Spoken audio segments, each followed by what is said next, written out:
अध्याय 7 श्लोक 12 भागवत गीता। ये चैव सात्विका भाव राजसास्तामशाश्च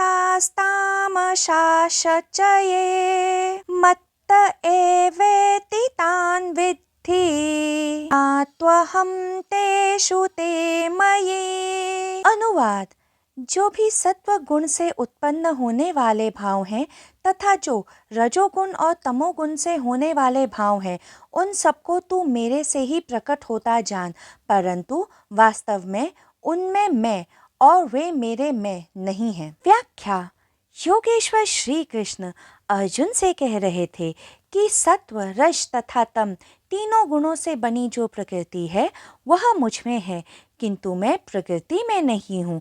प्रकृति तो दृश्य है, दिखाई पड़ती है, असीमित है, विराट है, उसका कोई ओर कोई छोर नहीं है, किंतु अदृश्य परमात्मा से ही प्रकृति निकलती है और उन्हीं में विलीन हो जाती है। योगेश्वर श्री कृष्ण अर्जुन से कह रहे थे कि समस्त प्रकृति मुझ में है, परंतु मैं प्रकृति में नहीं हूँ। तो जो प्राणी परमात्मा में प्रवेश कर जाते हैं वह स्वतः प्रकृति में प्रवेश कर जाते हैं, किंतु जो प्रकृति में है उसमें परमात्मा नहीं होते हैं। श्री कृष्ण गौतम बुद्ध जीसस को भी भूख लगती थी, उन्हें भी नींद आती थी, उन्हें भी चोट लगती थी, पैरों में तीर लगने के कारण ही श्री कृष्ण की मृत्यु हुई थी।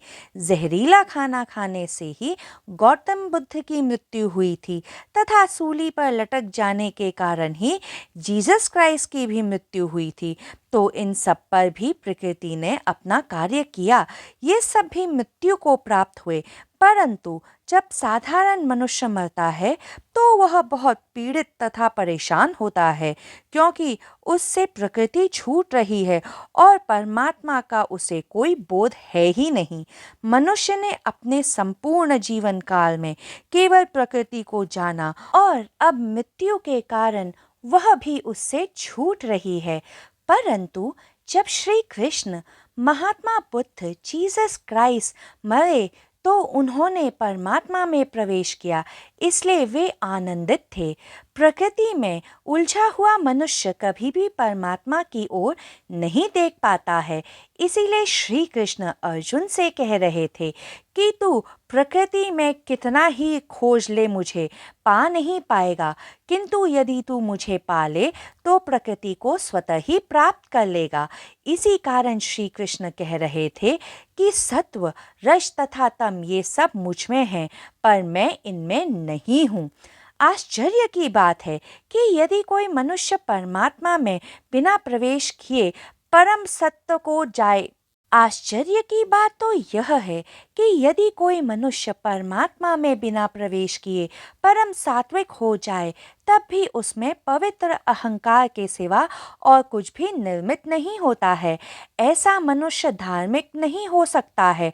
परंतु यदि कोई मनुष्य कितना ही बड़ा राजसिक या तामसिक क्यों ना हो, यदि परमात्मा में प्रवेश कर जाए तो तत्काल सात्विक धार्मिक हो जाता है, क्योंकि उसके सारे पाप परमात्मा नामक अग्नि में जलकर भस्म हो जाएंगे। कुरुक्षेत्र की रणभूमि के मध्य अपना धनुष गांडीव छोड़ अर्जुन श्री कृष्ण से कह रहा था कि यश के लिए, कीर्ति के लिए, धन के लिए, राज्य के लिए अपने सगे संबंधियों को माना राजसिक तामसिक मालूम पड़ता है। मुझे रणभूमि छोड़कर जाने दो। मेरे सात्विक मन को यह युद्ध करना श्रेयस्कर नहीं लग रहा है। तो श्री कृष्ण कह रहे थे कि यदि तू मुझे पाए बिना सात्विक भी हो जाएगा तो कुछ प्राप्त ना कर पाएगा, परंतु यदि तू मुझे पा लेगा तो तू सत्व, रज तथा तम इन सब को पा लेगा। जब तू मुझ अदृश्य को देख पाएगा तो दृश्य को देखना तेरे लिए सरल हो जाएगा। तू अनाहत अर्थात ध्वनि रहित नाद को सुन ले, फिर तू सरलता से ध्वनि को सुन पाएगा। तू निशब्दता को जान ले तो फिर तू सरलता से शब्द को पहचान पाएगा। योगेश्वर श्री कृष्ण के सिखाने का ढंग यही है। वे अर्जुन से कह रहे थे कि तू धर्म से, संपूर्ण से, श्रेष्ठ से शुरू कर। विज्ञान के सिखाने का ढंग यह होता है कि वह अणु से, कण से, खंड से शुरू करता है, क्योंकि जितना नीचे मनुष्य हो उसे काबू करना, उसका स्वामी बनना उतना ही सहज होता है। किंतु धर्म को काबू कर उसका स्वामी नहीं बना जा सकता है। पर धर्म की गोद में गिरकर स्वयं को धर्म को समर्पित जरूर किया जा सकता है। धर्म पूर्ण से शुरू होता है तो संपूर्णता उसका मार्ग है। विज्ञान नीच से शुरू होता है, इसलिए संघर्ष उसका मार्ग है। इसी कारण योगेश्वर श्री कृष्ण अर्जुन से कह रहे थे कि मैं तो छुपा हूं इन सब नीचों में भी, परंतु तू श्रेष्ठ से, मुझसे शुरू कर।